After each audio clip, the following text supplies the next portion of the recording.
આપણા બિહેવિયર પર અસર થાય છે. હવે આ પોઈન્ટ કેટલાને લાગે છે કે આ સ્ટ્રેસથી આપણી હેલ્થ ખરાબ થાય એવું બધા માને છે? અને ઓછી ઊંઘ થાય, ઊંઘ બરાબર ના આવે તો એના લીધે આપણા બિહેવિયર પર અસર થાય એવું માને છે બધા? આ બધું કંઈ કોઇન્સિડન્સ નથી, બરાબર?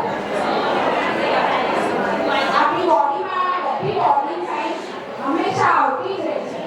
તો આપણે આજે સૌથી પહેલા એક વિડીયો દ્વારા જોઈશું કે આપણી કેવી કન્ડિશન હોય છે અને કેવી કેવી વોર્નિંગ સાઇન્સ આવે છે.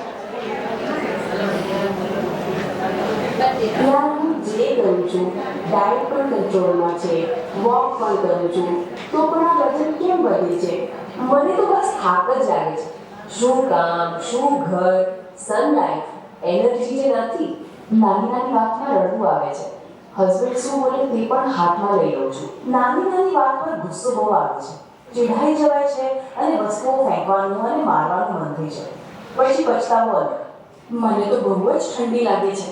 બધા નોર્મલ હોય પણ હું સ્વેટરમાં. તમને ખબર છે પણ આજકાલ નાની નાની વસ્તુ ભૂલાઈ જાય છે. ફ્રિજ શું માટે ખોલું છું એ પણ યાદ નથી રહેતું. કઈ વખત ગેસ બંધ કર્યો કે નહીં એ પણ ચેક કરવું પડે. અરે મને કબજિયાત એટલી બધી વધી ગઈ છે, ઈસબગુલ પણ કામ નથી કરતું. મને આજકાલ આખા શરીરે ખંજવાળ જ આવે છે. કેટલું પણ ક્રીમ લગાવવું કમ જ નથી થતી. સવારે બધું ઠીક હોય, ચા બનાવતા બનાવતા હસતા હસતા વાત ચાલે અને અચાનક એક નાની વાત. કોઈએ કહ્યું ચા થોડી મીઠી છે અને અંદરથી ગુસ્સો, આંખમાં પાણી, મનમાં લાગે કોઈ મને સમજવું જ નથી.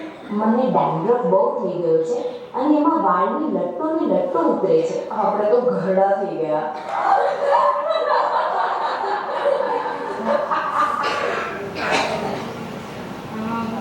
શું આ બધી કમ્પ્લેન આપણે ફેસ કરી રહ્યા છીએ? આ બધી આપણી વોર્નિંગ સાઇન્સ છે. લાંબા સમય સુધી થાક અને અશક્તિ લાગવી, કોઈ કારણ વગર અચાનક જ વજન વધી જવું કાં તો વજન ઘટી જવું, કોઈ એસિડિટી થવી કે કબજિયાત થવી, રાત્રે ખૂબ જ પરસેવો થવો, મૂડ બગડવો, ચિંતા અને ડિપ્રેશન થવું, માસિક અનિયમિત રહેવું, સેક્સમાં રસ ઓછો થઈ જવો, વાળ ઉતરવા, પિમ્પલ્સ અને ચામડી પર કાળા ડાઘા પડવા, ઊંઘ ન આવવી, ઊંઘમાં તકલીફ પડવી, યોનિમાં ખંજવાળ અને સૂકાપણું આવવું, આ બધી જ વોર્નિંગ સાઇન્સ છે. તો શું આપણે આ બધું હળવાશથી લેવું જોઈએ કે તેને ગંભીરતાથી લઈને રિપોર્ટ કરાવીને ડોક્ટર પાસે જવું જોઈએ? ચાલો સમજીએ વોર્નિંગ સાઇન્સનો ઉપાય ક્યાં અને કેવી રીતે મળશે, અને આજના જમાનામાં આ વોર્નિંગ સાઇન્સ કેમ શરૂ થાય છે એ પણ આપણે સમજીએ. So please welcome our renowned homeopathic consultant and hormonal wellness expert with 30+ years of experience in PCOD, PCOS care, having successfully supported 1000+ PCOD, PCOS cases through holistic healing approach. ખાલી સાંભળ, મને આપો, મારે બોલતા જવાનું છે. મારી અચ્છા, મારી પેલીને કે જે ફાસ્ટ બદલે, બહુ સ્લો બદલે છે. હા. She is also the Crown Times of India Award winner 2025, recognized for her outstanding contribution to women's health and society. In this seminar, she will share powerful insight on hormones, the silent governor of our body, helping audience to understand how emotional, mental, and physical balance plays a vital role in hormone wellness and overall health. So please welcome Dr. Sheetal Shah.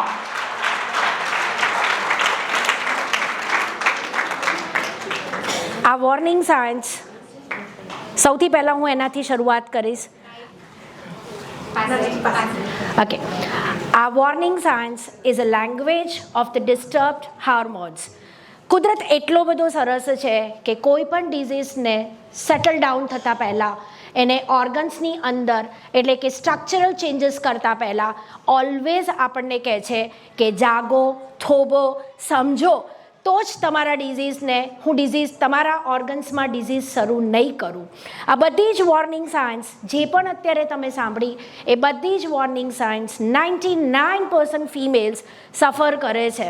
પણ આ બધી જ warning સાઇન્સને ડિટેલમાં સમજતા નથી કેમ કે Indian ફિમેલ્સને kitchen છૂટતું નથી. તો કન્ટિન્યુઅસલી કિચન જવાબદારીઓમાંથી બહાર નીકળીને આપણે ક્યારેય એવું પોતાના માટે ન સોચીને વોર્નિંગ સાઇન્સ ઉપર ઇગ્નોર કરીને હોર્મોન્સને ડિસ્ટર્બ કરીને આપણે ઓલવેઝ ડિઝીઝને આપણી જાતે નોતરીએ છીએ. With my experience and with my knowledge આજે મારો ખાલી એક જ એમ છે કે એટલીસ્ટ અહીંયા બેઠેલી બધી જ ફિમેલ્સ પોતાની વોર્નિંગ સાઇન્સને સમજી જાતે જ રિપોર્ટ્સ કરાવી અને સમજે કે મારી બોડીમાં શું તકલીફ છે. રિપોર્ટ્સ ઘણીવાર એવું હોય કે ફિમેલ્સ વાતો કરે કે મારા રિપોર્ટ્સ તો બધા જ નોર્મલ છે, પણ આ કબજિયાત તો મટતી જ નથી. મારા બધા જ રિપોર્ટ્સ નોર્મલ છે, પણ મને ઊંઘ નથી આવતી. ક્યાં જવું, કયા ડૉક્ટર પાસે જવું, કોઈ મને સમજતું જ નથી. તો આ જેટલા પણ વોર્નિંગ સાઇન્સ છે એ તમારા હોર્મોન્સની ડિસહાર્મની છે. હોર્મોનલ ડિસબેલેન્સ અથવા હોર્મોનલ ડિસહાર્મની શરૂ થાય તો એ સૌથી પહેલાં આ પ્રકારની વોર્નિંગ સાઇન્સ આપે છે. વોર્નિંગ સાઇન્સને સમજીને રિપોર્ટ્સ કરાવવા જોઈએ. જો રિપોર્ટ્સમાં ચેન્જ નથી તો એવું સમજવાનું કે આ ઇનિશિયલ સ્ટેજ છે, એટલે કે first stage of a disease છે. First stage of the disease ક્યારેય પણ રિપોર્ટ્સ ચેન્જ નથી કરી શકતું. એટલે લેબોરેટરી રિપોર્ટ્સ નોર્મલ આવે તો પણ આપણને વોર્નિંગ સાઇન્સ ચાલુ જ રહે છે. આઈ નો એટલે સૌથી પહેલાં હોર્મોન્સ શું છે, હોર્મોન્સ ક્યાંથી આવે છે, હોર્મોન્સ કેવો છે. આ હોર્મોન્સ આ ચારે બાજુ મેં તો કોઈ દિવસ મારી નાની કે મારી દાદી પાસે સાંભળ્યું જ નથી કે આ હોર્મોન્સ છે.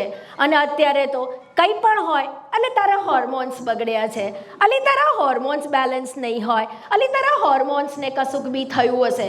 Because YouTube, Insta, social media આપણને એટલી બધી ઇન્ફોર્મેશન આપે છે કે એ ઇન્ફોર્મેશનના લીધે આપણે સમજી તો શકીએ છીએ. ટેકનોલોજી ઇન્ફોર્મેશન આપીને આપણું નોલેજ વધારે છે, પણ બોડી નોલેજ સાથે એકલું સંકળાયેલું નથી. એક તાલમેલની જેમ એક ઓર્ગન પતે એટલે તરત જ બીજા હોર્મોન શરૂ થાય, બીજા હોર્મોન સ્ટોપ થાય એટલે તરત જ ત્રીજું હોર્મોન શરૂ થાય. આપણા શરીરમાં આ એક તાલમેલ છે, પણ સોશિયલ મીડિયા ઇન્ફોર્મેશન્સ આપી શકે છે, આ તાલમેલ નથી સમજાઈ શકતું. આઈ just give you one example કે જ્યારે મારી પાસે પેશન્ટ આવે ત્યારે હું એને અડધો કલાક સમજાવું છું કે તારી પાસે આટલી તકલીફ છે. એ જઈને તરત જ યુટ્યુબ અને એના ઉપર વેરીફાઈ કરે છે, કેમ કે એને એવું છે કે આ ડૉક્ટર જે બોલે છે સાચા છે કે નહીં. સો યુટ્યુબ એને ઓલવેઝ વેરીફાઈ કરીને આપે છે, અને જો એ સક્સેસફુલ થાય તો એ જાતે જ ડૉક્ટર બની જઈ એની ફ્રેન્ડ્સને નોલેજ આપે છે.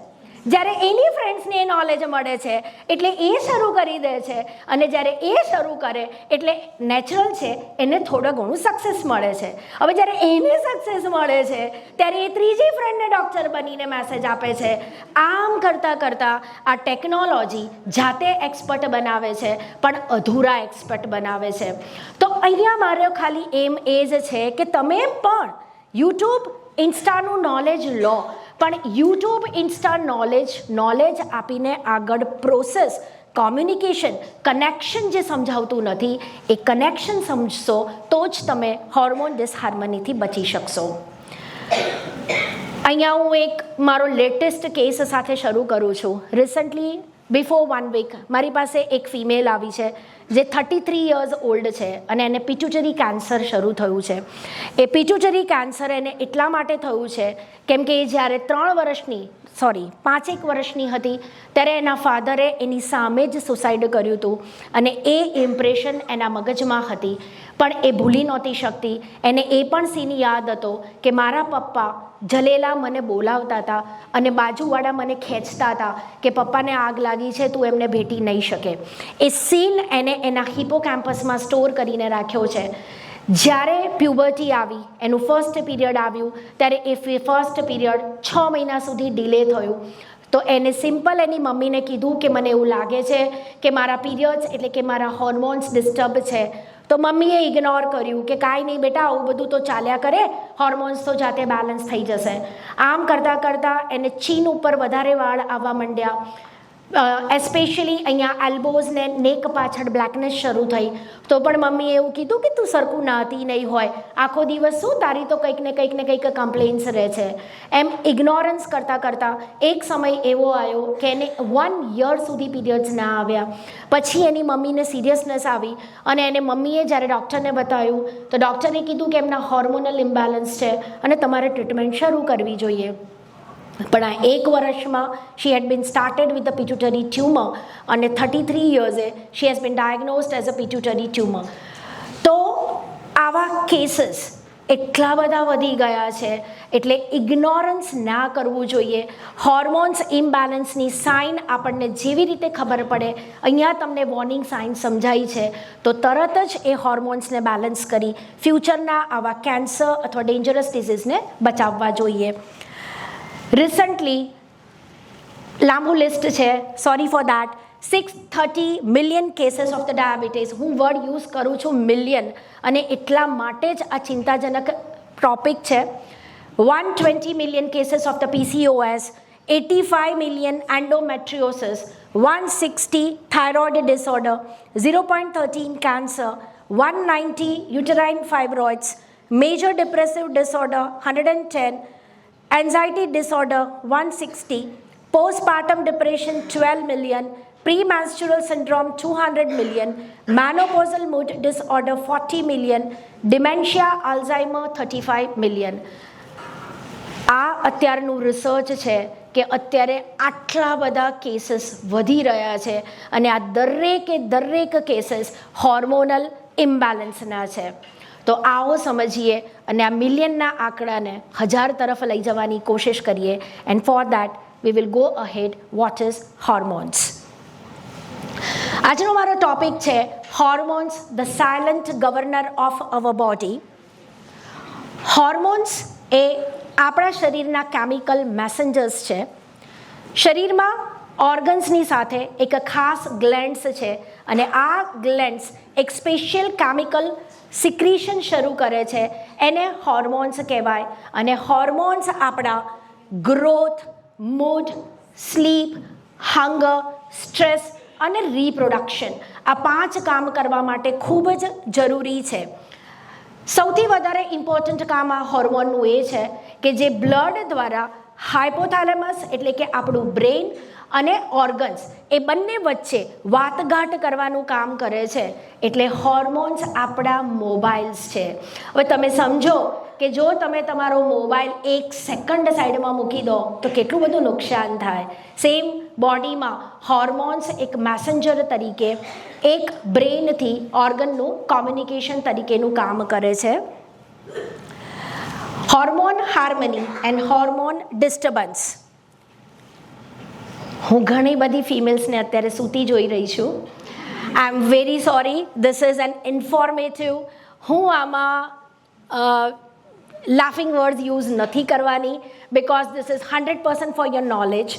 એટલે નોલેજ માટે થઈને આ આખી હોર્મોનલ સિસ્ટમને સમજાવવા માટે મેં એક વિડીયો બનાવ્યો છે, જેથી કરીને તમે બોર ના થાઓ, તમે જાગો અને આ આખી હોર્મોનલ સિસ્ટમને આપણે સમજીશું. Endocrine system start.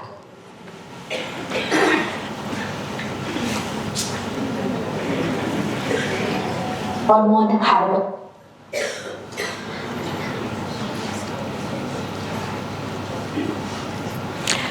Hormonal system અહીંયા બોર્ડિંગ સ્કૂલથી સમજાયું છે, કેમ કે આપણે બધા મમ્મીઝ છીએ એટલે આપણને સ્કૂલ વિશે બધી જ ખબર હોય. તો બોડીમાં હોર્મોન્સ કેવી રીતે કામ કરે છે એક બોર્ડિંગ સ્કૂલના વિડીયોથી. Endocrine system, hormone harmony, hormones, આ બધા એવા શબ્દો છે No. કે જે ઘણી વખત નો સમજવા આ વિડીયો નથી. નો, આ લાસ્ટ વિડીયો છે બોર્ડિંગ સ્કૂલ વાળો. It's fine, first video open કરો. It's fine. આ પાછળથી છે.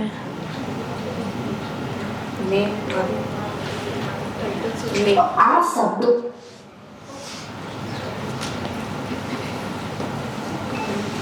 હા, this video. તે માટે હું તમને એક બોર્ડિંગ સ્કૂલનું એક્ઝામ્પલ આપું છું. શરૂ કરીએ એક boarding school management system, hypothalamus. હું સ્કૂલનો પ્રિન્સિપલ છું અને હું દરેક ડિપાર્ટમેન્ટને સુપરવાઇઝ કરું છું. સ્કૂલ સ્મૂથ ફંક્શનિંગ થાય માટે સતત સ્કૂલનું એન્વાયરમેન્ટ મોનિટર કરું છું. મારી ડ્યુટી સ્કૂલ હાર્મનીમાં ચાલે. દરરોજ હું એનર્જી લેવલ ચેક કરું છું, બેલેન્સ્ડ ન્યુટ્રિશનલ જોઉં છું, સ્કૂલનું ટેમ્પરામેન્ટ અને કોઓર્ડિનેશન મેન્ટેન કરું છું, સ્કૂલ ટાઈમિંગ્સ કંટ્રોલ કરું છું અને જ્યારે ઇમરજન્સી આવે ત્યારે ડિપાર્ટમેન્ટને સર્વાઈવલ માટે તૈયાર કરું છું. Pituitary gland. હું સ્કૂલની ટીચર છું અને મારી ડ્યુટી પ્રિન્સિપલે આપેલી દરેક સૂચનાઓને અલગ અલગ ડિપાર્ટમેન્ટ સુધી પહોંચાડવી, જેથી કરીને દરેક સ્ટુડન્ટનું પ્રોપર ગ્રોથ અને પ્રોપર ડેવલપમેન્ટ થાય. Growth hormone. હું હેડ બોય છું.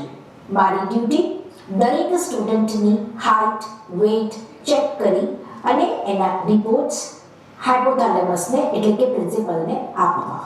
Thyroid gland.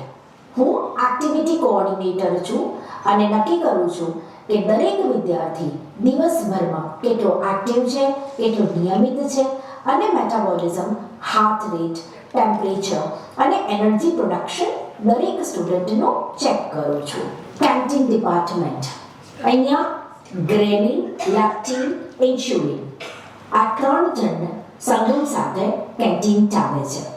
ગ્રેલિન એ ભૂખ લાગવાનો એટલે કે હંગરનો બેલ વગાડે છે અને લેક્ટિન હોર્મોન એ સંતોષનો બેલ વગાડે છે.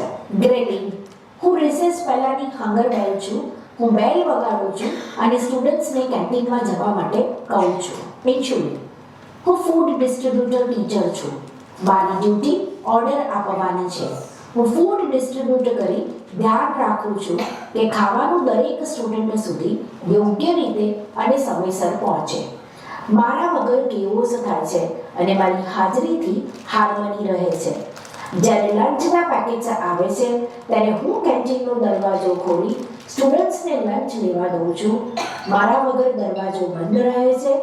લંચ પૂર્ણ થયા પછી વધારાનું ફૂડ લીવર અને ફેટ ટિશ્યુમાં સ્ટોર કરવામાં આવે છે અને વેસ્ટેજ તથા કેઓસને અટકાવવામાં આવે છે.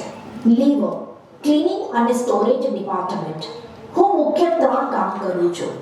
સ્ટોરેજ મેનેજર તરીકે હું વધારાનું ફૂડ સ્ટોર કરું છું અને જ્યારે જરૂર પડે ત્યારે સ્ટુડન્ટ્સને યોગ્ય રીતે સપ્લાય કરું છું. ક્લીનિંગ ડિપાર્ટમેન્ટ તરીકે હું રોજિંદી પ્રવૃત્તિઓ પછી વેસ્ટ મટીરિયલ દૂર કરું છું. કોરિડોર એટલે કે બ્લડ સ્વચ્છ અને ક્લિયર રાખું છું. હાનિકારક પદાર્થો એટલે કે હોર્મોન્સ અને ટોક્સિન્સને મેનેજ કરું છું અને સ્કૂલને હાઇજેનિક રાખું છું. એનર્જી રેગ્યુલેટર તરીકે હું નેગેટિવ ઇન્ફ્લુઅન્સ અને મિસકોમ્યુનિકેશન દૂર કરી સ્ટુડન્ટ્સના બિહેવિયરલ કનેક્શનમાં મદદ કરું છું. લેક્ટિન. હું સંતોષનો હોર્મોન છું. જ્યારે સ્ટુડન્ટ્સ યોગ્ય રીતે લંચ કરે ત્યારે હું સંતોષની બેલ વગાડું છું. મેલેટોનિન. હું નાઇટ વોર્ડન છું. સ્કૂલ બંધ થવાની એનાઉન્સમેન્ટ કરું છું અને સ્ટુડન્ટ્સને બધી એક્ટિવિટી સ્ટોપ કરીને ઊંઘવા જવા માટે તૈયાર કરું છું. જ્યારે સ્ટુડન્ટ્સ ઊંઘમાં હોય ત્યારે હું બ્રેઇનમાંથી વેસ્ટ કેમિકલ્સ ક્લિયર કરું છું. મેમરી અને લર્નિંગને પ્રોપરલી ઓર્ગેનાઇઝ કરી અને સ્ટ્રેન્થ આપું છું. હું સ્ટુડન્ટ્સના ડેવલપમેન્ટ, ગ્રોથ અને રિપેર પ્રોસેસને એન્હાન્સ કરું છું અને સ્ટુડન્ટ્સને આવતીકાલ માટે એનર્જેટિક બનાવું છું. Cortisol hormone. હું સ્કૂલનો ઇમરજન્સી ઓફિસર છું. સામાન્ય સ્કૂલ દિવસોમાં હું ધ્યાન રાખું છું કે ડિસિપ્લિન જળવાઈ રહે અને કોઈ પણ પ્રકારના નાના પ્રોબ્લેમ્સ સ્કૂલમાં ના થાય. આ સાથે મારી એક સ્પેશિયલ ડ્યુટી છે દરેક સ્ટુડન્ટ્સને સવારે સમયસર ઉઠાડવાની.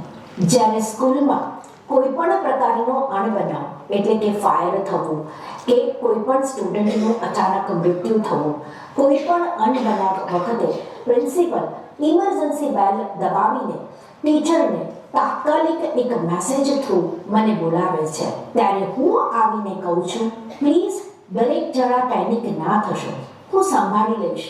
હું જોખમ દરમિયાન પ્રિન્સિપલને સાવચેત અને સતર્ક રાખવામાં સપોર્ટ કરું છું. જ્યારે જોખમ ટળી જાય ત્યારે હું શાંતિથી પાછળ હટી જાઉં છું અને આરામ કરું છું અને બિનજરૂરી રીતે એટેન્શનમાં રહેતો નથી. સિરોટોનિન. હું સ્કૂલનો કાઉન્સિલર છું અને વિદ્યાર્થીઓના મૂડ અને ખુશીને બેલેન્સ કરું છું.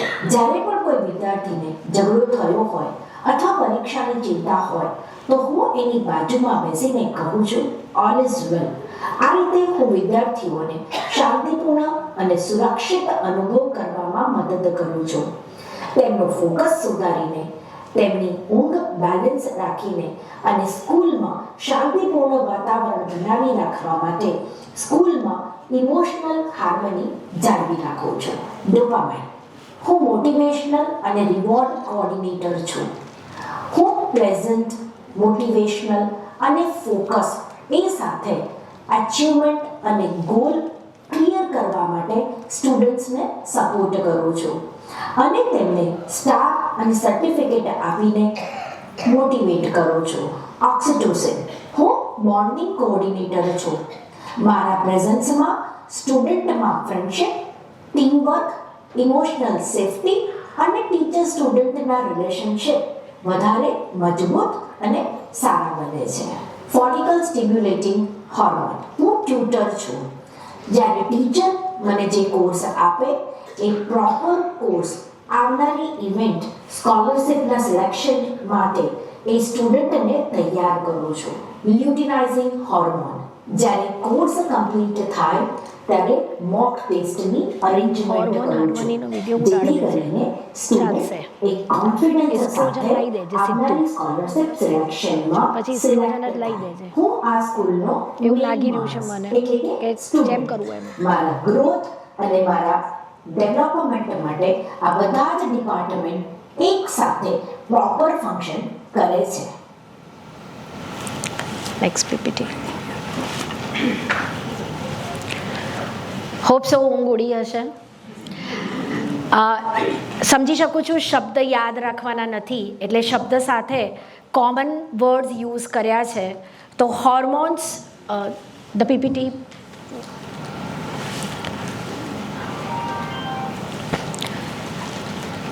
ઓકે, અહીંયા આપણે સમજ્યા કે આપણા શરીરમાં કેટલા હોર્મોન્સ છે અને હોર્મોન્સ એકબીજાના સાથે સંકળાઈને એક આખી હોર્મોન હાર્મની કરે છે. હવે એક એક્ઝામ્પલ થ્રુ કે આ હોર્મોન્સ કામ કેવી રીતે કરે છે. મેં કીધું એક સ્પેશિયલ ગ્લેન્ડથી પ્રોડ્યુસ થાય છે અને બ્લડમાં મિક્સ થઈને એ એના ટાર્ગેટ ઓર્ગન પર જ કામ કરે છે. આપણા હોર્મોન્સ એક તાળાની ચાવી જેવું છે. એક જ ફિક્સ તાળું હોય, એ જ હોર્મોન એ જ ટાર્ગેટ ઓર્ગન ઉપર કામ કરે. અને આ હોર્મોન્સ કેવી રીતે કામ કરે, એક સિમ્પલ એક્ઝામ્પલથી, કે જો આપણે બહુ જ ચોકલેટ્સ ખાઈએ, મોસ્ટલી શુગર લોડ્સ, તો એ રીતે એક હોર્મોન કામ કેવી રીતે કરે છે એનો એક વિડીયો.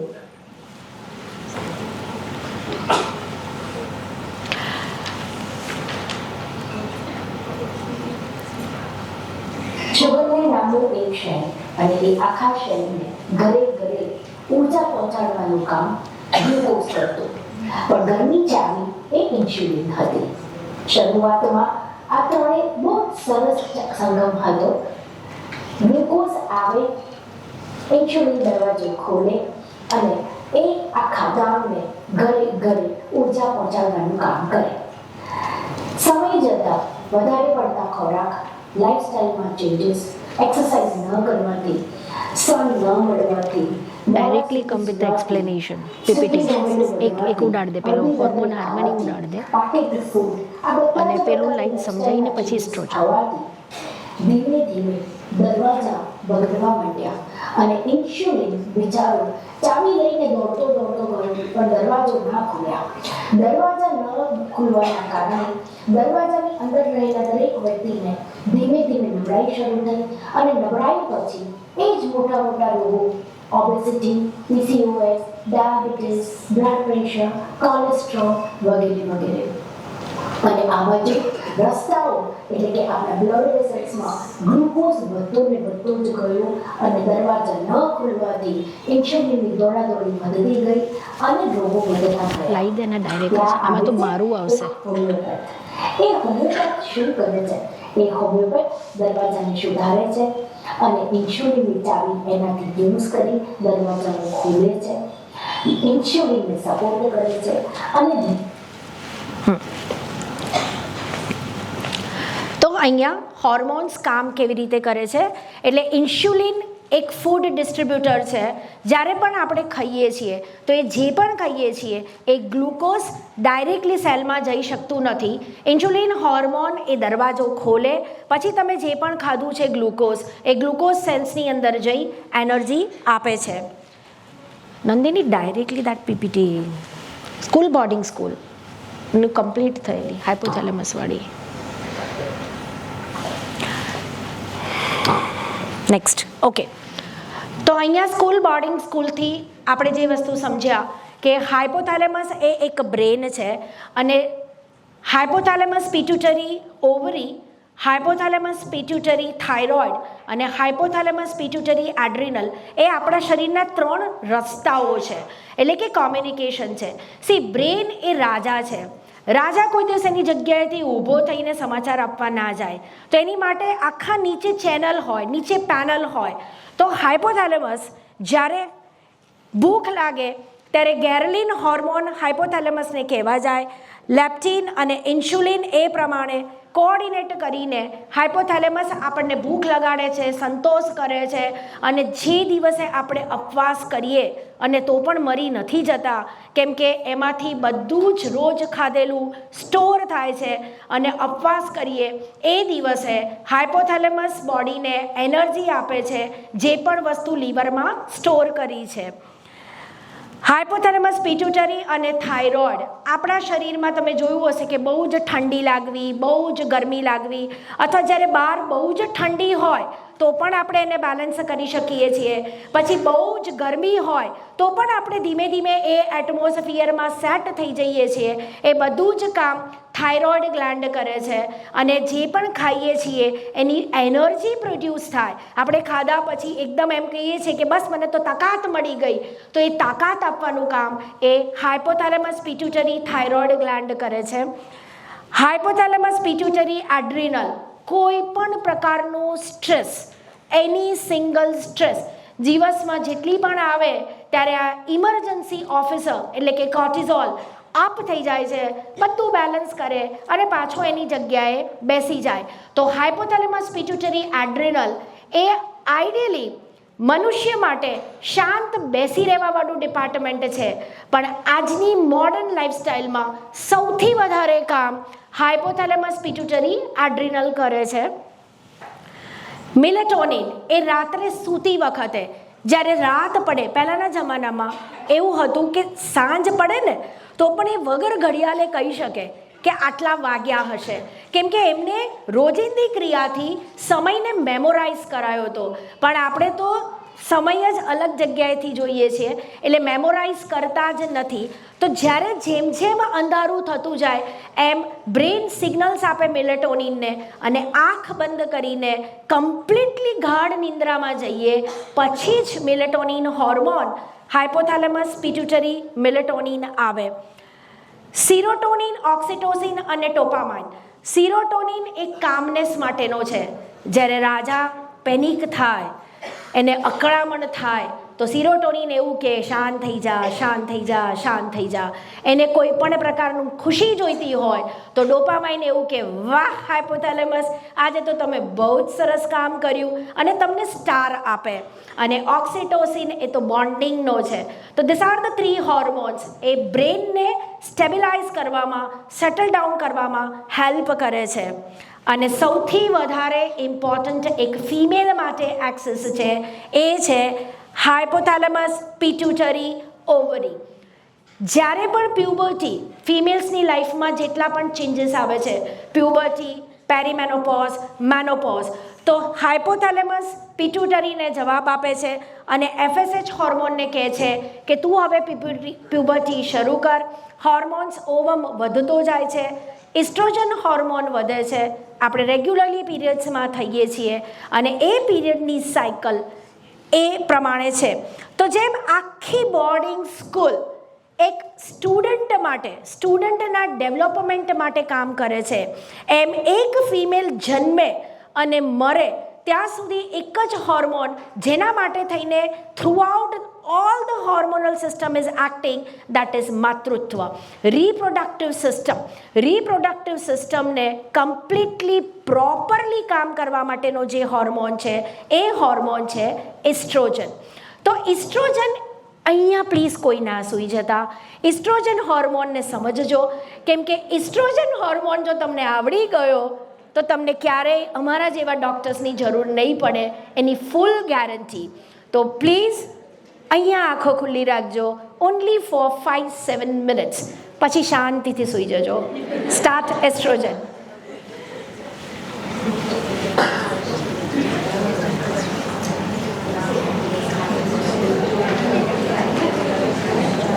એસ્ટ્રોજન ડીએનએથી લઈને મેનોપોઝ સુધી એક બાળકીનો વિકાસ ખૂબ જ સુંદર અને સુવ્યવસ્થિત પ્રક્રિયા કરવા માટે એસ્ટ્રોજનનો ખૂબ જ મહત્વનો ભાગ છે. જીવનની શરૂઆત થાય છે ત્યારે પિતાનું અને માતાના સંગમ પછી એક 46 ક્રોમોઝોમ જે ઝાયગોટ બનાવે છે, અને જો છોકરીનો જન્મ હોય તો XX ક્રોમોઝોમ બાળકીનો વિકાસ શરૂ કરે છે. એક છોકરીનો આકાર, સુંદરતા, સ્ત્રીતત્વ અને માતૃત્વ આ બધું જ ઇસ્ટ્રોજનને આધારિત છે. ગર્ભ અવસ્થાના 6th વીકમાં જ્યારે રિપ્રોડક્ટિવ સિસ્ટમના ઓર્ગન્સ એટલે કે યુટેરસ, ઓવરી, વજાઇના એનું ડેવલપમેન્ટ થાય છે. આ સમયે એક છોકરી એના પૂરા જીવનમાં કેટલા ઓવમ મેચ્યોર કરી શકશે તેની સંખ્યા નિશ્ચિત હોય છે. જન્મ સમયે બાળકીની ઓવરીમાં અંદાજે 10 to 20 મિલિયન ફોલિકલ્સ હોય છે. પ્યુબર્ટી વખતે આ ફોલિકલ્સ 3 to 4 લેક્સમાં હોય છે અને 25 યર્સે 25,000 અને મેનોપોઝ વખતે આની સંખ્યા 1000થી પણ ઓછી થઈ જાય છે. ગર્ભ અવસ્થા દરમિયાન આ ઇસ્ટ્રોજન બાળકીને માતાના ગર્ભમાંથી મળે છે. માતાનું એસ્ટ્રોજન એ આ ઘરના ડેવલપમેન્ટ માટે કામ કરે છે, પણ જ્યારે જન્મ થાય છે ત્યારે એકદમ જ આ માતાનું એસ્ટ્રોજન બાળકીને મળતું બંધ થઈ જાય છે અને એ સમયે કુદરતી એક રચના એટલે કે મિની પ્યુબર્ટીની શરૂઆત થાય છે. ફર્ટિલિટી બરાબર થશે કે નહીં, ગર્ભધારણની પ્રોસેસ આખી હાઇપોથેલેમસ પિટ્યુટરી ઓવરી એક્સેસના આધારિત હોય છે. તો કુદરત એનું એક રિહર્સલ બાળકી જન્મે એના 3 થી 6 મહિનામાં શરૂ કરે છે અને એને જ કહેવાય આ મિની પ્યુબર્ટી. આ સમય દરમિયાન એસ્ટ્રોજનનું સિક્રેશન શરૂ થાય છે અને એસ્ટ્રોજન એના બાળકીના શરીરના ડેવલપમેન્ટમાં, એસ્પેશિયલી બ્રેનના ડેવલપમેન્ટમાં મદદ કરે છે. એ પછી તરત જ 6 મહિના પછી આ આખી એક્સેસ શાંત થઈ જાય છે. પ્યુબર્ટી સુધી ગ્રોથ હોર્મોન જ્યારે પૂર્ણ રીતે ડેવલપમેન્ટ બોડીનું કરે છે અને બધા જ સેલ્સનું ડેવલપમેન્ટ થઈ જાય છે, ત્યારે એ બ્રેનને એક સિગ્નલ પહોંચાડે છે કે બધું જ ડેવલપમેન્ટ પ્રોપર છે. આ સમયે લેક્ટિન હોર્મોન સૌથી પહેલાં બ્રેનને કહે છે કે ઓવરી ડેવલપ થઈ ચૂકી છે અને ચાલો શરૂ કરીએ પ્યુબર્ટી એટલે કે પહેલી માસિક. બ્રેનનો ખુશીનો પાર રહેતો નથી અને એ ઉછળતો કૂદતો GnRH હોર્મોન પ્રોડ્યુસ કરે છે અને એ એસ્પેશિયલી રાત્રે જ સૌથી પહેલા શરૂઆત થાય છે. આ ઉછળતો કૂદતો GnRH પિટ્યુટરી ગ્લેન્ડ સુધી પહોંચે છે અને સંદેશો આપે છે કે ચાલો ગ્રોથ પ્રોસેસ શરૂ કરો. એ ઓવરીના ઉપર આવેલા રિસેપ્ટર એને FSH હોર્મોન મોકલે છે અને આ FSH હોર્મોન ઓવરીની અંદરના રહેલા ફોલિકલને મેચ્યોર કરે છે. એમાં એસ્ટ્રોજનનો ખૂબ જ મહત્વનો ભાગ છે અને એ ઓવમને એવા સ્તરે લઈ જાય છે કે ત્યાં એની મેક્સિમમ સાઇઝ થાય છે.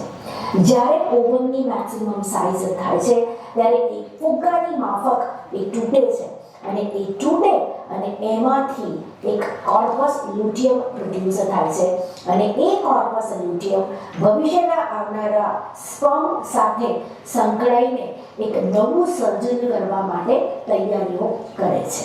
એ સમયે પિટ્યુટરી એક એલર્ટ હોર્મોન મોકલે છે અને આ એલર્ટ હોર્મોન એસ્ટ્રોજનની બધી જ સંપૂર્ણ પ્રક્રિયાને પૂર્ણ કરવા માટે મદદ કરે છે. આ આખી સાયકલનો સમય 28 દિવસનો હોય છે. 28 દિવસ સુધીમાં બધા જ હોર્મોન્સ ઉછળતા કૂદતા જ ઓલવેઝ નવસર્જન માટેની તૈયારીઓ કરતા હોય છે. પણ જો નવસર્જનનું નિર્માણ ન થાય તો આ બધા જ નિરાશ થઈ જાય છે અને નિરાશ થઈને શાંત બેસી જાય છે અને પોતાની અંદર સંકોચી લે છે. આ જ એટલે મેન્સીસ, માસિક સ્ત્રાવ, પીરિયડ્સ, મેનાર્કી. એસ્ટ્રોજનના મુખ્યત્વે 3 પ્રકાર છે: E1, E2 અને E3. E1 એટલે કે એસ્ટ્રોન, E2 એટલે એસ્ટ્રેડિયોલ અને E3 એટલે એસ્ટ્રિયોલ. E3 એસ્ટ્રોજન ડ્યુરિંગ પ્રેગ્નન્સીમાં પ્લાસેન્ટાથી જ પ્રોડ્યુસ થાય છે અને E1 એસ્ટ્રોન એ મેનોપોઝલ એસ્ટ્રોજન કહેવામાં આવે છે. રિપ્રોડક્ટિવ સિસ્ટમ વખતે જે એસ્ટ્રોજન રિપ્રોડક્શનમાં હેલ્પ કરે છે એને એસ્ટ્રેડિયોલ એટલે કે સ્ટ્રોંગ એસ્ટ્રોજન જે ઓવરીમાંથી પ્રોડ્યુસ થાય છે. આ રીતે મંથલી સાયકલ તેના નિયત સમય સુધી કન્ટિન્યુ રહે છે. જ્યારે નવજાત શિશુનું નિર્માણ થાય ત્યારે આ મંથલી સાયકલમાં ચેન્જીસ થાય છે અને ત્યારે એસ્ટ્રોજન વધતો જ જાય છે. ગર્ભ અવસ્થામાં સૌથી વધારે પ્રમાણમાં બનતું એસ્ટ્રોજન એટલે કે એસ્ટ્રિયોલ E3 જે પ્લાસેન્ટા દ્વારા બને છે. જેમ જેમ બાળકનો ગ્રોથ થાય તેમ યુટેરસ એક્સપાન્ડ થાય છે જેમાં એસ્ટ્રોજનનો બહુ જ મોટો ફાળો છે અને નવજાત શિશુને પ્રોપર ઓક્સિજન અને ન્યુટ્રિશન પૂરું પાડવાનું કામ એસ્ટ્રોજન કરે છે. આખી પ્રેગ્નન્સીમાં એસ્ટ્રોજન એક ઇવેન્ટ મેનેજર તરીકે કામ કરે છે. તેની હાજરીમાં જ મધર અને બાળકની બધી જ જરૂરિયાત અને સેફટી પૂર્ણ થાય છે. કુદરતે આ ઓવરીના ફોલિકલ્સની સંખ્યા ફિક્સ રાખી છે. દર મહિને થતા મંથલી સાયકલ સાથે ઓવરીમાં રહેલા ફોલિકલ્સની સંખ્યા ધીમે ધીમે ઘટતી જાય છે અને એક સમય એવો આવે છે જ્યારે ઓવરીમાં ખૂબ જ ઓછી સંખ્યામાં ફોલિકલ્સ બાકી રહે છે. આ સ્થિતિમાં પિટ્યુટરી ગ્લેન્ડ વધારે FSH હોર્મોન સિક્રેશન વધારે છે જેને કહેવાય મેનોપોઝ પહેલાનો ટ્રાન્ઝિશન ફેઝ એટલે કે પેરીમેનોપોઝ. આ સમયગાળા દરમિયાન ઓવરી રિધમમાં એસ્ટ્રોજન પ્રોડ્યુસ કરી શકતી નથી જેથી કરીને તે અનિયમિત રીતે વધઘટ થવા લાગે છે. કેટલાક મહિનાઓમાં તેનું લેવલ નોર્મલ કરતાં વધારે હોય છે અને કેટલાક મહિના આમાં અચાનક એનું લેવલ ઘટી જાય છે જેને મેડિકલ ટર્મિનોલોજીમાં એસ્ટ્રોજન ફ્લક્ચ્યુએશન કહેવાય. આ રીતે જ્યારે ઓવરીનું એસ્ટ્રોજન અનિયમિત કે ઓછું ઉત્પન્ન થાય ત્યારે શરીરમાં રહેલા ફેટ ટિશ્યુ એસ્ટ્રોજન હોર્મોન બનાવે છે જે E1 એટલે કે એસ્ટ્રોન, જેના કારણે શરીર ધીમે ધીમે એસ્ટ્રેડિયોલ એટલે કે E2 એસ્ટ્રોજનમાંથી E1 એસ્ટ્રોજન તરફ શિફ્ટ થાય છે અને થોડાક જ વર્ષોમાં ઓવરી સંપૂર્ણ રીતે E2 એસ્ટ્રોજન બનાવવાનું બંધ કરે છે જેને કહેવાય મેનોપોઝ. એસ્ટ્રોજન રિધમ અને બ્રેન રિધમ સંકળાયેલા છે જેથી કરીને જ્યારે એસ્ટ્રોજન ફ્લક્ચ્યુએશન શરૂ થાય ત્યારે હોટ ફ્લશેસ, ખૂબ જ પરસેવો થવો, મૂડ સ્વિંગ્સ, કોન્સન્ટ્રેશન ઘટવું, મેમરીમાં ઘટાડો, ખૂબ જ થાક લાગવો, કામ કરવાનું મન જ ન થવું, રાત્રે વારંવાર ઊંઘ તૂટવી જેવા ઘણા બધા સિમ્પટમ્સ શરૂ થાય છે. ઘણી બધી સ્ત્રીઓમાં આ સમયે પેટના ભાગ આસપાસ વેઇટ ગેઇન, બ્લોટિંગ અને ડાયજેસ્ટિવ સિસ્ટમમાં ગડબડ જોવા મળે છે. મેનોપોઝ દરમિયાન શરીરનો મેઇન ઇસ્ટ્રોજન એટલે કે E2 ન રહેવાથી વજાઇનલ ડ્રાયનેસ, ઓસ્ટિયોપોરોસિસ એટલે કે હાડકાં નબળા પડવા, કેલ્શિયમ ઘટવું, હાઇપરટેન્શન અને કાર્ડિયોવાસ્ક્યુલર ડિઝીઝ શરૂ થાય છે. એસ્ટ્રોજન મેટાબોલિઝમ એટલે એક એવી પ્રક્રિયા કે જે એસ્ટ્રોજનને બદલી, તોડી અને શરીરમાંથી બહાર કાઢવા માટે તૈયાર કરે છે અને આ આખી પ્રક્રિયા લીવરમાં થાય છે. જ્યારે એસ્ટ્રોજન લીવરમાં પ્રવેશે છે ત્યારે તે સીધું ગાયબ નથી થઈ જતું, પણ આ પ્રક્રિયા મુખ્યત્વે 2 ભાગમાં થાય છે. ફેઝ 1માં લીવર એસ્ટ્રોજનને તોડીને નવા સ્વરૂપમાં ફેરવે છે જેથી તે આગળની પ્રક્રિયા માટે તૈયાર થાય. આ ફેઝમાં એસ્ટ્રોજન હજી શરીરમાં જ રહી માત્ર તેનું સ્વરૂપ જ બદલે છે. પણ અહીં જે એસ્ટ્રોજન પાથવે 2OH કે 4OH થી સ્વરૂપ બદલે તો તેની હાનિકારક અસર થતી નથી. પણ જો એ 16OH પાથવે સિલેક્ટ કરે તો PCOS, ફાઇબ્રોઇડ, એન્ડોમેટ્રિયોસિસ, કેન્સર જેવા રોગો થવાની શક્યતા ખૂબ જ વધી જાય છે. ફેઝ 2માં લીવર આ બદલાયેલા એસ્ટ્રોજનને બહાર ફેંકવામાં મદદ કરે છે. અહીં એસ્ટ્રોજન પર એક્ઝિટ ટેક્સ લગાડવામાં આવે છે એટલે કે એસ્ટ્રોજન સાથે ખાસ રાસાયણિક ગ્રુપ જોડવામાં આવે છે જેથી તે સેફ્ટી પેક કરીને શરીરમાંથી બહાર ફેંકી શકાય યુરિન અને સ્ટૂલ મારફતે. Chronic stress, poor nutrition, vitamin B12 deficiency, magnesium deficiency, fatty liver, constipation, gut dysbiosis આ બધા જ ફેક્ટર્સ ફેઝ 2 મેટાબોલિઝમને વીક બનાવી શકે છે. જ્યારે આ પ્રોસેસ પ્રોપરલી કામ કરે ત્યારે એસ્ટ્રોજન સેફલી શરીરમાંથી બહાર ફેંકાય છે.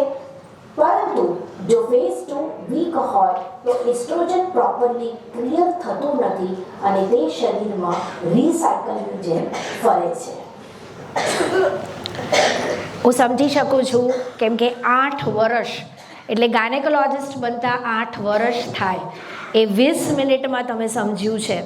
8 વર્ષનું નોલેજ 20 મિનિટમાં સમજવું, that is also hats of. તો હું તમને પણ તાળી આપું છું that you have understood of 8 years. જે ડૉક્ટર બને છે એ લોકો 8 વર્ષ સુધી બિચારા એસ્ટ્રોજન સમજે છે and you will be the proud that તમે 20 મિનિટમાં you have understood. So thank you from my side. Okay,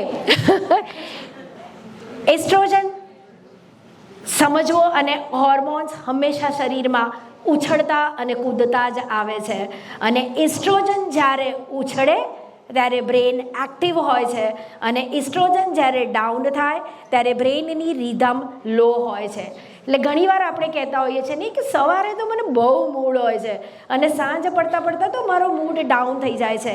તો એમાં તમારો વાંક નથી. આજ પછી ઘરમાં તમને કોઈ પણ કહે તો કહેજો મારો એસ્ટ્રોજન લો છે એટલે હું મૂડમાં નથી. અને જ્યારે એક્ટિવ હોય ત્યારે કહેજો ખસી જજો મારો એસ્ટ્રોજન અત્યારે સ્ટ્રોંગ છે. તો આ બધી જ કરામત, બ્રેનની જે પણ કરામત થાય છે એ આપણો એસ્ટ્રોજન હોર્મોન કરે છે. એસ્ટ્રોજન એ આપણા શરીરમાં ઇન્ટરનલ સ્ટેબિલાઇઝર, બ્રેનના સ્ટેબિલાઇઝર તરીકે કામ કરે છે. અને એસ્ટ્રોજનની એક રિધમ છે. આ રિધમ સમજવી અને જાણવી ખૂબ જરૂરી છે કે એસ્ટ્રોજન હંમેશા પહેલાં લો હોય, પછી ગ્રેજ્યુઅલ રાઇઝ થાય, પછી પીક પર પહોંચે, પછી મોડરેટ રાઇઝ થાય, સડન ડ્રોપ થાય અને લો થાય. એટલે જ્યારે પણ આપણે પીરિયડ્સ આવવાના હોય એના પહેલાં એસ્ટ્રોજન સડનલી ડ્રોપ થાય છે અને એટલે જ PMSના સિમ્ટમ્સ શરૂ થાય છે. મૂડ નથી આવતો, ઇરિટેબિલિટી થાય છે, ગુસ્સો આવે છે, કામ કરવાનું મન નથી થતું. અને આવી સેમ સિચ્યુએશન એસ્ટ્રોજન ડ્રોપ થવાની સિચ્યુએશન છે પોસ્ટપાર્ટમ પ્રેગ્નન્સી. એટલે ડિલિવરી પછી તરત જ એસ્ટ્રોજન ડ્રોપ થાય છે અને એ વખતે પણ ડિપ્રેશન, સેડનેસ એ બધા સિમ્ટમ્સ શરૂ થાય છે. અને ત્રીજી ઇમ્પોર્ટન્ટ કન્ડિશન છે એ છે પેરીમેનોપોઝ. પેરીમેનોપોઝમાં પણ એસ્ટ્રોજન સડનલી ડ્રોપ થાય છે અને એ કારણસર આપણને ચીડચીડાપણું થાય છે. તો અગેન એસ્ટ્રોજન ડ્રોપ એટલે ચીડચીડાપણું. એસ્ટ્રોજન જ્યારે પીક ઉપર હોય ત્યારે બ્રેનનું focus, learning ability, positive mood, cognitive એટલે કે કોન્સન્ટ્રેશન વધે છે અને સ્લીપ પેટર્ન બહુ જ સરસ થાય છે. જે દિવસે સરસ ઊંઘ આવે એ દિવસે સમજવાનું કે એસ્ટ્રોજન પીક પર હતો, અને જે દિવસે ઊંઘ ના આવે તો સાસુ અથવા હસબન્ડને નહીં ખખડાવવાના, એસ્ટ્રોજન બગડ્યો હતો એટલે ઊંઘ નથી આવી. તો એસ્ટ્રોજન લો તો ઇમોશનલ સેન્સિટિવિટી વધવી. મેં આજે તમને બ્લેમ માટે એક વધારે કામ આપ્યું. અત્યાર સુધી 2 જ ટાર્ગેટ હતા, હસબન્ડ અને સાસુ, આજથી એસ્ટ્રોજન. એસ્ટ્રોજન જ્યારે લો હોય ત્યારે ઇમોશનલ સેન્સિટિવિટી વધે, કોન્સન્ટ્રેશન ઘટી જાય. આપણી બહુ જ કોમન ફરિયાદ, ફ્રીઝ ખોલીને ઊભા રહ્યા છે, ખબર નથી કેમ ખોલ્યું. So that is oestrogen becomes low અને ઓવર થિંકિંગ. એક બહુ જ સરસ રીલની વાત કરું છું. ઓવર થિંકિંગ એટલે એક રિસન્ટલી હમણાં એક રીલ જોઈ હતી મેં કે ઓવર થિંકિંગ, મેડિટેશનના ક્લાસમાં બધી જ ફિમેલ બેઠેલી અને મેडिटेशन करता करता, अरे यार मैंने तो छोले ही नहीं भिगोए हैं, छोले तो मैं भूल ही गई, अरे मेरे को तो पिंकी को उठाने का था, मुझे उसको स्कूल में भेजने का था, वो तो गई ही नहीं, अरे मैंने हस्बैंड का नैपकिन तो रखा ही नहीं. तो આપણે બેઠા છે કયા ક્લાસમાં? મેડિટેશનના ક્લાસમાં. તો એસ્ટ્રોજન લો હોય ને તમે મેડિટેશનના ક્લાસમાં બેસો તો ઓવર થિંકિંગ શરૂ થાય. માટે જ્યારે પણ મેડિટેશનના ક્લાસમાં જઈએ ત્યારે ચેક કરી લેવાનું એસ્ટ્રોજન પીક પર છે કે નહીં. કહું છું કેવી રીતે ચેક કરવું એ કરવાનું. સ્ટાર્ટિંગમાં જેટલા પણ હોર્મોનલ સાઇન્સ બતાવ્યા છે, વોર્નિંગ સાઇન્સ, એ તમારે જાતે જોવાના છે. એ જો એ 12માંથી એકે નથી તો તમારું એસ્ટ્રોજન પીક પર છે, અને 12માંથી એક પણ છે તો એસ્ટ્રોજન લો છે. તો એસ્ટ્રોજન રિધમના કારણે, આઈ નો તમને આમાં ઇન્ટરેસ્ટ નથી, પણ એસ્ટ્રોજન રિધમના ફ્લક્ચ્યુએશન પ્રમાણેના ડિઝીઝ છે. એસ્ટ્રોજન લો હોય તો જ ઇન્ફર્ટિલિટી થાય. એસ્ટ્રોજન વધારે હોય શરીરમાં તો PCOS થાય. એસ્ટ્રોજન પ્રોપરલી ફેંકાય નહીં, જે હમણાં તમને ડિટોક્સ આખી પ્રોસેસ સમજાઈ કે 16OH પાથવે, એના થ્રુ જો એસ્ટ્રોજન બહાર ફેંકાય તો ફાઇબ્રોઇડ, એન્ડોમેટ્રિયલ કેન્સર, એન્ડોમેટ્રિયોસિસ અને એડિનોમાયોસિસ એટલે કે ખૂબ જ પીરિયડ્સ વખતે ખૂબ જ ગાંઠોવાળું બ્લીડિંગ થવું, ઢગલાને ઢગલા બ્લીડિંગ પડવું, એ આ 4 રોગનું કારણ છે. અને જ્યારે એસ્ટ્રોજન ફ્લક્ચ્યુએશન એટલે મેં તમને એક રિધમ સમજાવી કે એસ્ટ્રોજન લો, હાઈ એમ હોય, પણ જ્યારે પેરીમેનોપોઝમાં સડનલી હાઈ થઈ જાય, એ પેટર્ન ડિસ્ટર્બ થઈ જાય, સડનલી હાઈ થઈ જાય, સડનલી લો થઈ જાય, સડનલી એક સરખું આયા કરે, તો એ એસ્ટ્રોજન ફ્લક્ચ્યુએશનના લીધે મૂડ સ્વિંગ્સ, એન્ઝાયટી, અહીંયા એન્ઝાયટીમાં કારણ વગરનું રડું જ આવે, બીજું કાંઈ ના થાય. એટલે કોઈ એવું કે મને એન્ઝાયટીમાં પરસેવો થઈ જાય છે તો એસ્ટ્રોજન ફ્લક્ચ્યુએશન નથી. એસ્ટ્રોજન ફ્લક્ચ્યુએશનમાં તમને એમ થાય અલા આ તો ખુશીની વાત છે, પણ તમે ધ્રુસકે રડ્યા જ કરો. So that is known as an anxiety of a oestrogen fluctuation. Hot flushes, આ તો મેક્સિમમ લોકોને ખબર હશે, પણ હોટ ફ્લશેસ એસ્ટ્રોજન ડાઉનના લીધે થાય. તો તમે બહુ જ મૂવીઝમાં જોયું હશે કે અડધી રાત્રે ફિમેલ ઉઠીને ફ્રીઝ ખોલીને ફ્રીઝમાં એનું મોઢું નાખે છે. That is known as an hot flushes due to oestrogen fluctuations. અને સ્લીપ ડિસ્ટર્બન્સીસ એટલે ઊંઘ આવી ગઈ હોય પણ આંખ ખુલી જાય, ઊંઘ આવે જ નહીં, દેટ ઇઝ નોટ, બટ ઊંઘી ગયા છીએ અને વારે ઘડીએ ઊંઘ તૂટે, એને કહેવાય એસ્ટ્રોજન સ્લીપ ડિસ્ટર્બન્સીસ. દાદી અને નાની સાથેથી સાંભળેલું હશે એ બધું જ નેચરલી એસ્ટ્રોજન ઘટે જ, કેમ કે જો માણસ જન્મે મરે નહીં ને તો કેવું કેઓસ થાય. એમ શરીરમાં ઇસ્ટ્રોજન જો કર્યા જ કરે ને કામ, તો આપણે એને ક્યારેય રોકવા ના દઈએ. તો ઇસ્ટ્રોજન જ્યારે પ્યુબર્ટીમાંથી શરૂ થાય અને એનું પ્રોપરલી કામ કરે, એનું એક ફિક્સ ટાઈમ છે અને એ ઇસ્ટ્રોજન પછી ઘટશે અને ઇસ્ટ્રોજન ખતમ થઈ જશે. પણ આ મોડર્ન લાઈફસ્ટાઈલમાં એક જ પ્રોબ્લેમ થયો છે. ઇસ્ટ્રોજન જે સમયે એની રીધમ બગડવી જોઈએ, એના રીધમ તૂટવું જોઈએ, એનો સમય બદલી કાઢ્યો છે. 50 વર્ષે પહેલાં મેનોપોઝ થતું હતું, એ મેનોપોઝ અત્યારે 30 યર્સે થાય છે. જ્યારે પહેલું પીરિયડ્સ કદાચ તમને ખબર હશે કે 12 થી 14 વર્ષની ઉંમરે તમારા બધાના પહેલા માસિક આવ્યા હશે, જે અત્યારે 9 થી 10 વર્ષની ઉંમર થઈ ચૂકી છે. તો આ મોડર્ન લાઈફસ્ટાઈલ એટલે કે આપણા મોબાઈલ અને ટેકનોલોજીએ આ ઇસ્ટ્રોજન ઉપર ખૂબ જ અસર કરી છે અને એના કારણસર આ બધા જ ડિસ્ટર્બ થયા છે. પણ હું ખાલી ટેકનોલોજીને જ નામ નહીં આપું. શરીર અને આત્મા જેમ જુદા છે, એવી જ રીતે મેડિકલ ટર્મિનોલોજીમાં માઇન્ડ અને બોડી 3 પાર્ટ્સમાં ડિવાઇડેડ છે: મેન્ટલ પ્લેન, ઇમોશનલ પ્લેન અને ફિઝિકલ પ્લેન. મેન્ટલ પ્લેન શું છે, મેન્ટલ પ્લેન કઈ રીતે ડિઝીઝ શરૂ કરે છે, એ સમજવા માટે આપણે સૌથી પહેલાં મેન્ટલ પ્લેન સમજીએ. મેન્ટલ પ્લેન તમારા માટે રસોઈ કરવી એ મેન્ટલ પ્લેનનું કામ છે. પણ જાતે શાક સમારીને, જાતે પૂરી પ્રોસેસ કરીને, એની ઉપર લાસ્ટમાં કોથમીર નાખીને ડેકોરેશન કરીને ડાઇનિંગ ટેબલ ઉપર સજાવવું, આ આખી પ્રોસેસને મેન્ટલ પ્લેન ઉપર થાય. તો કોઈ પણ કામ ફોકસ અને ધ્યાનથી જરૂર પડે, વિચાર અને સમજણ સાથે યોગ્ય નિર્ણય કરીને કરવામાં આવે, એ દરેક કામ મેન્ટલ પ્લેનથી કરવામાં આવે છે. મેન્ટલ પ્લેનના ટોટલ 5 પ્રોસેસ છે: વિચારવું એટલે થિંકિંગ, અન્ડરસ્ટેન્ડિંગ, મેમરી, જજમેન્ટ અને એટેન્શન. જ્યારે આપણે I will just give you one example કે સપોઝ તમે નક્કી કર્યું કે મારે ડૉક્ટર બનવું છે, તો પછી તમે એન્જિનિયરિંગ, CA, કોમર્સ, BCom એમાંની કોઈ ટેક્સ્ટ બુક્સ નથી વાંચતા. તમે ફિલ્ટર કરીને તમારી ડૉક્ટર્સની બધી જ બુક્સ ખરીદો છો, એને વાંચવાની શરૂઆત કરો છો અને એને સમજવાની કોશિશ કરો છો. That is known as a thinking and understanding. એ સમજ્યા પછી તમારું ફોકસ વધે એટલે તમને એ વસ્તુ યાદ રાખવાની કોશિશ કરો છો. That goes to memory. અને જ્યારે બધું જ પ્રોપરલી યાદ રહી જાય એટલે જજમેન્ટ, એટલે તમને કોન્ફિડન્સ વધે છે અને કોન્ફિડન્સ આપ્યા પછી જ્યારે તમે એક્ઝામ આપો તો તમે ફૂલ સક્સેસફુલી કામ કરી શકો છો.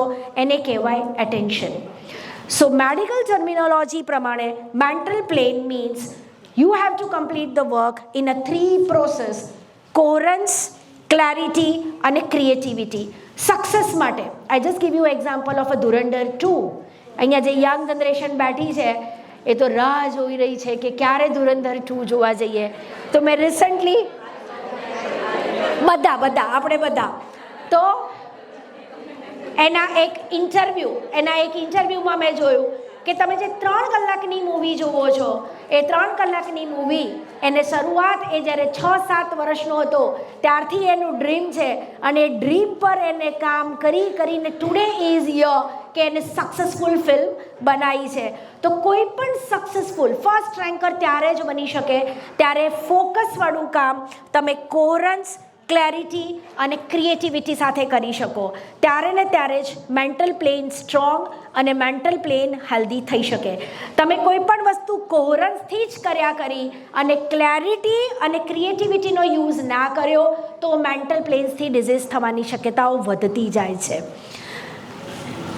સો ઓકે, નાઉ મેન્ટલ પ્લેન એટલે શું? ક્યારની મેન્ટલ પ્લેન બોલું છું તો બ્રેનમાં 3 પાર્ટ ઇમ્પોર્ટન્ટ છે and that is, sorry teacher છું ને એટલે ઊંઘતા લોકોને ઉઠાડું છું.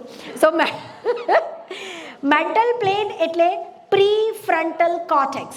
પ્રીફ્રન્ટલ કોર્ટેક્સ એક સ્વિચ ઓન અને સ્વિચ ઓફની જેમ કામ કરે છે. સ્વિચ ઓન એટલે ટાસ્ક મોડ અને ડિફોલ્ટ મોડ. તમે ગાડી ચલાવતા હોવ, તમે રસોઈ બનાવતા હોવ, તમે કોઈ પણ વસ્તુ સ્કૂલની અંદર ભણવા બેઠા છો, તમે લેપટોપ ઉપર કામ કરી રહ્યા છો, તમે કોઈ પ્રોજેક્ટ કરી રહ્યા છો, ત્યારે તમે જે પણ વસ્તુ ફોકસ અને કોન્સન્ટ્રેશનથી કરી રહ્યા છો ત્યારે તમારું ટાસ્ક મોડ ઓન થાય છે. જેવું તમારું ટાસ્ક મોડ ઓન થાય એટલે તમે ફોકસવાળું કામ કરી શકો છો અને ફોકસ કામ પતે એટલે તરત જ ઇમિડિયેટલી ટાસ્ક મોડ ડિફોલ્ટ મોડમાં શિફ્ટ થઈ જાય છે. એની જાતે જ કરે છે બ્રેન. આપણે દિવસમાં કેટલીય વાર ટાસ્ક મોડ ડિફોલ્ટ